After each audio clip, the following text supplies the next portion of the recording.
Ya, halo teman-teman, selamat datang di Asinkronus Ekonomika Industri 1. Pada kesempatan kali ini, saya Fajri, selaku instruktur pada mata kuliah ini akan menyampaikan tutorial latihan 4 untuk soal nomor 2 terkait rente ekonomi.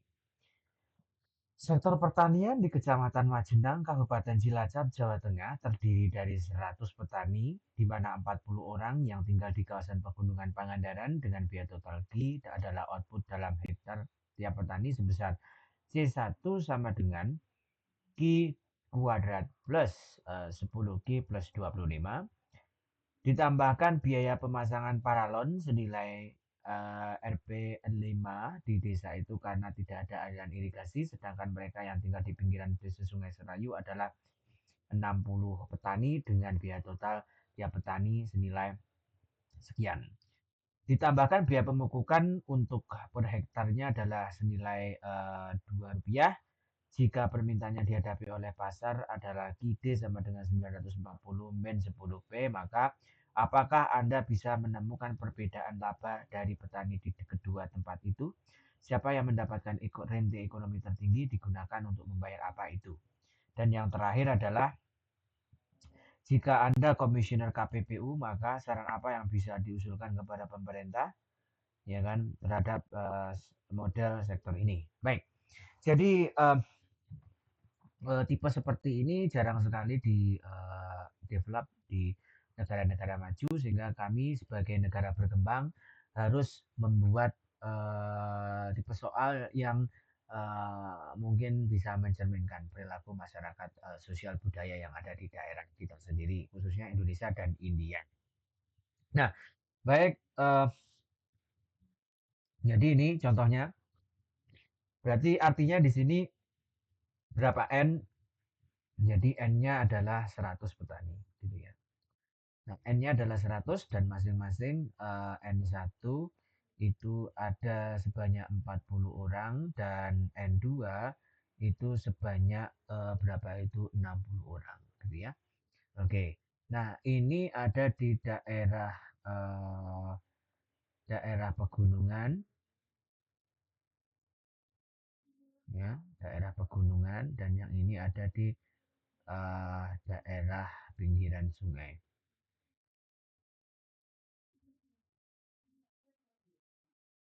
ya.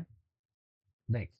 Jadi kalau boleh kita bisa kaitkan, sebetulnya dari dua karakteristik wilayah ini tentu akan mengalami sedikit perbedaan.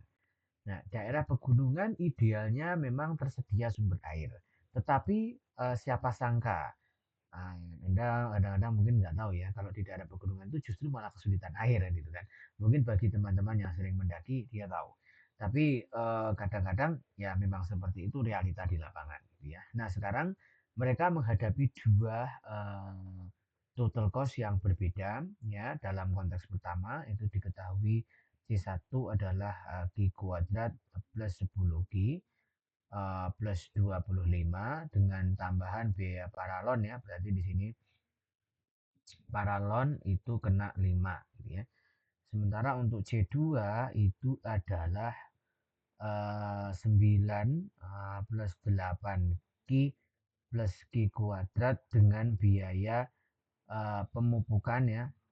Pupuk per hektarnya adalah 2 Q gitu kan. Jadi ada kata-kata per hektar di sini sudah pasti 2 Q. Artinya kita akan menghadapi total cost ya, total cost-nya ya. Ini berarti kan cost belum ada tambahan biaya gitu kan. Nah, berarti ini ada biaya tambahan, total cost-nya adalah total cost 1 itu berarti C1 Q1 sorry. Q kuadrat plus 10 Q ya kan. Plus 25 plus 5 ya kan. Artinya TC1 itu adalah Q kuadrat plus 10 Q plus 30. Oke, seperti ini ya kira-kira. Nah, sekarang TC2 berarti TC2 adalah 9 plus 8Q plus Q kuadrat plus 2Q. Nah, berarti TC2 adalah eh, Ya, kita urut aja ya, Q kuadrat plus 10Q plus 9. Oke ya. Nah, kalau Anda amati di sini biaya variabelnya sama loh. Ya kan? Biaya variabelnya sama. Ya. Nah, biaya variabelnya sama, yang membuat dia berbeda adalah biaya tetapnya. Ya kan? Nah, yang satu tinggal di pegunungan dan yang satu tinggal di pinggiran, gitu ya, sungai tadi itu ya. Nah, artinya akan ada rente ekonomi nanti di antara kedua kelompok jenis petani tersebut, padahal mereka merupakan petani dengan menjual barang yang sama, gitu ya. Oke, nah dari sini teman-teman bisa eh, hitung MC-nya ya. MC di pasaran tentu harusnya sama ya. Oke, kita hitung dulu MC-nya. MC1 berarti DTC1 per DQ gitu ya, sama dengan 2G plus 10, dan MC2 harusnya juga sama karena DTC2 per DQ1, yaitu 2G plus 10. Karena sama, kita tidak perlu menjumlah sebenarnya. Jadi kalau nanti dianalogikan dalam gambar, kurang lebih gambarnya harusnya sama, upward sloping, dan MC-nya akan berubah menjadi MC-nya. Ya, MC-nya berarti saya tulis di sini aja ya. MC-nya. Ya, MC-nya adalah 2Q plus 10. Ya kan? Ingat bahwa ya, MC sama dengan MC upward sloping itu yang kemudian MC sama dengan AC upward sloping P ini tidak lain adalah supply curve-nya. Ya kan? Supply curve-nya. Sehingga kita bisa replace this one menjadi P, berarti P sama dengan 2Q plus 10. Seperti ini. Nah, selanjutnya berarti apa yang bisa kita dapatkan lagi? Ya, yang dapatkan lagi adalah kita pindah ruaskan ya ini. P min 10 sama dengan 2Q, maka P min 10 per 2 sama dengan Q. Nah, ini kemudian akan berubah menjadi QS sama dengan P per 2 min 5. This is supply untuk each firm, representative firm. Jadi ini adalah supply curve untuk representative firm. Nah, untuk mendapatkan industrial supply curve, maka kita butuh QS sama dengan N dikali QS. Berarti QS-nya adalah N-nya tadi 100, QS-nya itu ini. P per 2 min 5, seperti ini. Ya, berarti kita punya QS-nya adalah 50 P min 500. Nah, ini adalah QS-nya. Ya kan? Setelah itu apa lagi? QD, ya kan? Nah, QD-nya. Nah, berarti kita cari QD-nya ya, teman-teman ya. Ya. Di sini bukan kita cari, tapi sudah ditentukan tadi ya QD-nya. Pakai warna lain aja ya, warna biru ya. Industrial demand curve.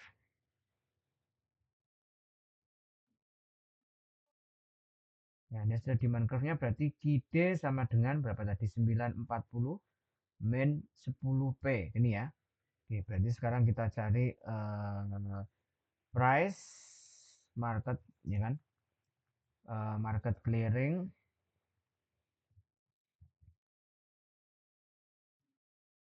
price-nya berapa? Berarti QD sama dengan QS. Berarti kita punya 940 min 10P sama dengan 50 min 500. 50P ya, sorry, 50P min 500. Kita pindah ruaskan berarti 940 plus 500 sama dengan 50P plus 10P. Maka 1440 sama dengan 60P, dan coret-coret berarti P-nya sama dengan berapa ini? 24 ya. Ya, semoga ya 24 ya. Jadi P-nya adalah 24. Oke, kita kembali ke representative firm. firm tadi, ya, di representative firmnya, bahwasanya P sama dengan P sama dengan MC gitu ya, berarti 24 sama dengan MC-nya tadi kalau nggak salah 2Q plus 10 gitu ya, pindah ruas berarti 24 min 10 sama dengan 2Q, maka 14 sama dengan 2Q, Q sama dengan 14 per 2 sama dengan 7. Nah, inilah besarnya Q yang memaksimumkan laba untuk private competition market, ya kan? Untuk private competition. Oke, sekarang berarti kita bisa masukkan besaran apa namanya, besaran labanya dari masing-masing perusahaan, sorry, masing-masing petani ya. Jadi ini kita hitung ini yang tadi laba per petani atau per kelompok petani. Ya, tadi P-nya sama dengan 24 ya. Dan Q-nya sama dengan 7 ya. Berarti sekarang kita cek dulu untuk yang petani pertama gitu ya, atau di pegunungan Pangandaran. Ini berarti kita punya TC punya berarti P sama dengan P min AC dikali I kan gitu ya. Nah, kita harus cari dulu AC satunya berapa gitu ya. Jadi di sini AC satunya itu adalah kalau nggak salah tadi AC satunya adalah Q plus 10 plus 30 per Q ya. Kalau nggak salah begini ya. Semoga nggak salah ya. Berarti AC satunya kalau dimasukkan Q sama dengan Q sama dengan 7, berarti di sini 7 ditambah 10 ditambah 30 per 7. Nah, berarti AC satunya sama dengan kita cek dulu AC satunya berarti sama dengan pakai Excel aja ya teman-teman ya. Pakai Excel. Ya, pakai Excel berarti di sini sama dengan 7 ditambah 10 ditambah 30 per 7. 21 terus di sini ya 21,28571. 21,28 di mana tadi? Oke, 21,28571 gitu ya. Ini AC1 ya. Sekarang AC2-nya berarti AC2 itu oh ya, ini untuk petani pertama ya. Ini petani kedua berarti petani kedua di tepi Sungai Serayu. Oke, berarti di sini P sama dengan P min AC dikali dengan Q, gitu kan. Nah, berarti AC2 sama dengan Q plus 10 plus 9 per Q, kalau nggak salah begitu. Berarti AC2-nya adalah 7 ditambah 10 ditambah 9 per 7. Berarti AC2-nya adalah, sekarang kita hitung untuk yang AC2. AC2-nya itu 7 ditambah 10 ditambah 9 per 7. 8,28571. Itu 8 ya. 18,28571. Oke ya. Sekarang kita hitung labanya. Labanya berarti pakai wena-wena aja ya. Berarti laba untuk satu adalah P berarti 24 dikurangi 21,28571 dikali dengan 7, nah, ya kan? Q-nya 7. Berarti yang AC2, sorry, P2 sama dengan 24 dikurangi 21, bukan 21 tapi 18 ya, 28571. Seperti ini dikali 7. Oke, sekarang kita hitung laba 1 dan laba 2, semoga ketemu nilainya dengan baik dan benar gitu ya. Oke. Sorry. Seperti ini. Oke, sekarang berarti saya punya 24, ini juga punya 24 dan ini punya 7. Punya 7. Oke ya, berarti ini labanya ya. Berarti ini kurangi ini dikali ini. Nah, 19 labanya. Yang sini labanya adalah 40. Berarti seperti ini ya teman-teman ya. Berarti kalau kita nyatakan pi pertama itu adalah 19 dan pi kedua adalah 2 40. Sorry, 40 ya tadi ya. 40. Nah, benar ya, semoga nggak salah. Saya kadang lupa.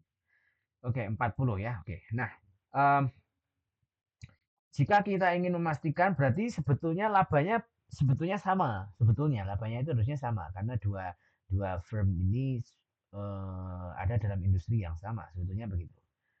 Nah, kalau misalnya kita urut secara akuntansi gitu ya, secara akuntansi, maka P2 akan lebih besar dari P1. Secara ekonomi, ya, P2 itu sama dengan P1 dengan catatan ya, ada semacam rente ekonomi. Rente ekonomi yang diterima oleh perusahaan kedua. Sorry, perusahaan kelompok kedua, maksudnya begitu. Yaitu dihitung dari P1 dikurangi P2 dikurangi P1 gitu ya. Berarti 40 dikurangi 19 yaitu rente ekonominya adalah sebesar 21. Nah, ini rente ekonominya sama petani di pinggiran Sungai Serayu pasti akan dia gunakan untuk eh, melakukan proses sewa menyewa. Nah, tapi sewa menyewanya kan secara tidak langsung mereka sebetulnya sedang menyewa lokasi di pinggiran Sungai Serayu yang posisinya ya kan, yang posisinya cukup strategis. Dia menghasilkan low cost gitu ya bagi perusahaan mereka sendiri. Seperti itu. Nah, itu analoginya untuk rente ekonomi. Jika seorang yang datang ke pinggiran Sungai Serayu dari Pegunungan Pangandaran, misalnya begitu, maka sebutannya bukan rente ekonomi tapi kuasi rente ekonomi atau kuasi rent. Ya, jadi bagi penduduk asli pinggiran Sungai Serayu maka disebut sebagai rente ekonomi, sementara bagi penduduk Pangandaran yang akan masuk ke sana kita sebut sebagai kuasiren karena mereka akan menyewa lokasi tersebut mengingat lokasi tersebut mendapatkan laba akuntansi yang cukup besar dibandingkan dengan apa namanya daerahnya gitu ya. Nah, loh, berarti kalau begitu ini laba akuntansi ya, ya kan? Secara penyebutan sederhana kita sebut sebagai laba akuntansi, tetapi sejatinya ini semua adalah laba ekonomi, gitu ya. Nah, kira-kira itu teman-teman yang bisa saya sampaikan. Kita lanjutkan pada tutorial selanjutnya. Terima